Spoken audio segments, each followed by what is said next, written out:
so I'm not sure if it's already researched and I missed it, if the radiator is already researched and I missed it, or if he just doesn't have the money for it just yet because he's spending his gas on the vessel. We'll have to see. Anyway, so Huashan moving out with another force here. It looks like he's probably going to try and not move out. Uh, uh, yeah, okay, so there's the second starport, by the way. So it looks like he's going to go for the SK Terran. He's not going for tanks this time around. We've got a Queen's Nest up, so the Zerg has map control, and that's why I was thinking that Huashan might just be posturing to take a third, because I don't think he's really in a comfortable enough position to move out here. He doesn't have too large of a force at this point. Yeah. Oh, Hidden Scourges. Hidden Scourges. He's got Scourges with the Mutalisks. He may be able to dive in there. This is a really, really cool tactic when they do it. You group up some Scourges with your Mutalisks, then the Mutalisks run in and take any damage from Marines nearby, and that allows the Scourges to actually reach the Science Vessel.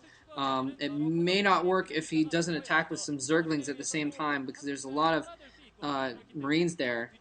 We'll have to see, but yeah, anyways, going back to what I was saying, the Zerg has a lot of map control here, and Huashan, like I said, I thought he was going to try and just secure a third base here, but he's not doing that. It looks like he's just going to go balls out with two bases here. He's got 2 gas, he's got 2 ports. He's going to start pumping out science vessels really quickly here, but the thing is it's almost a little bit late.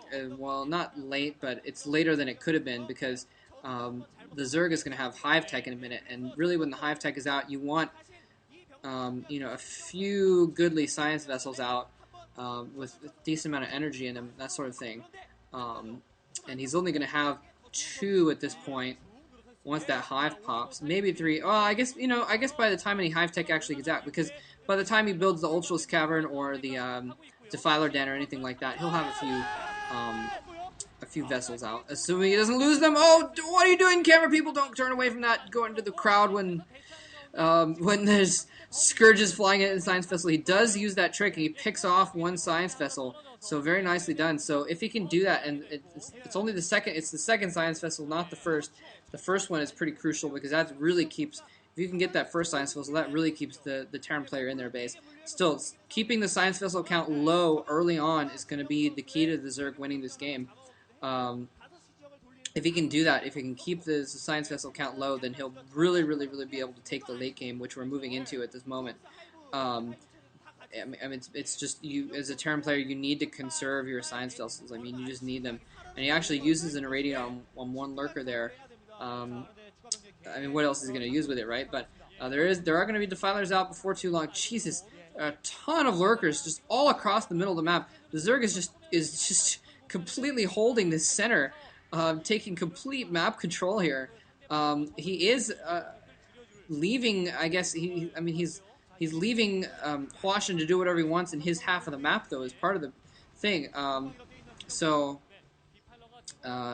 not. It's not going to be terribly effective, but in the meantime, there's absolutely no way that Huashan can cross that middle, unless he gets.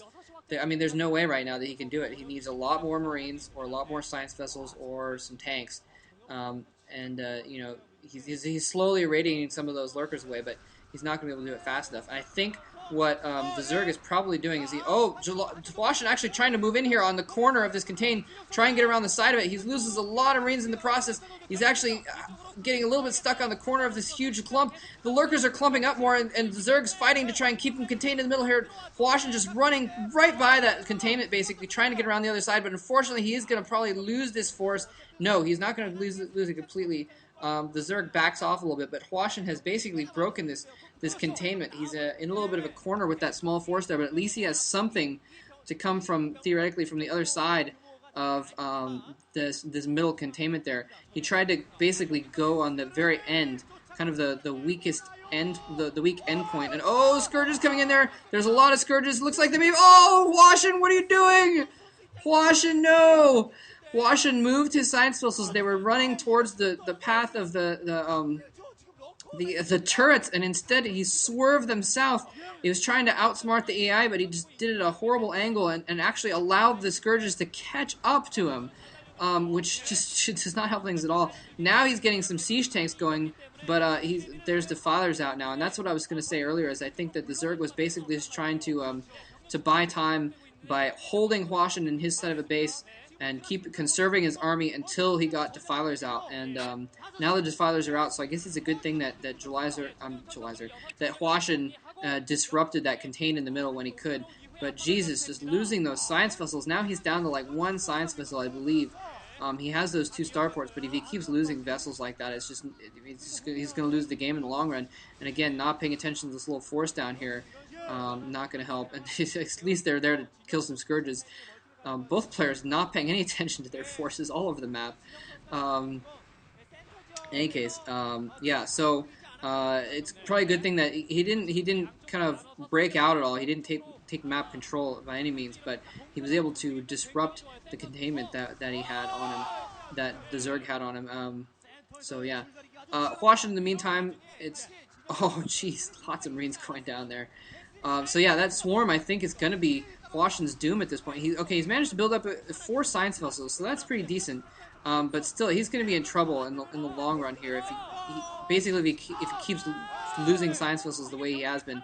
And oh, if he keeps marching his Marines directly onto the path, not separating his Marines at all, he could have lost 1 Marine, 2 Marines to that attack, but instead he lost almost his entire force. Huashan being a little bit sloppy here. And to be honest, this is why he lost the match against Jaedong. Jaedong fought extremely well in that match, and that's part of why, but part of it was because he just played sloppy.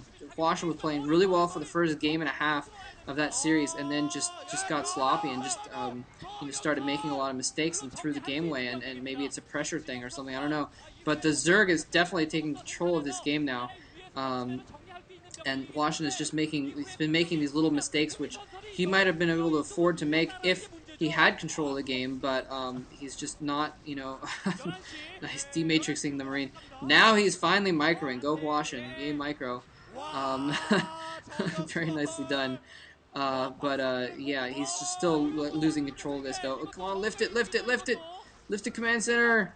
Oh, man, Huashan is just not multitasking very well at this point. He's not controlling his forces nearly well enough. And look at that. Loses the command center. Completes command center, and there's only Zerglings there. He doesn't lift it. Loses the command center. And that, I mean, I'm just going to give the game to the Zerg right now because Huashan is just not playing well enough to beat him right now. He's making too many mistakes and, not controlling his units well enough and, that sort of thing. I've pointed this out before, but I guess I'll point it out again at this point. Whenever I'm talking about pro gamers not playing well, I'm judging them on their own level and compared to each other. And so obviously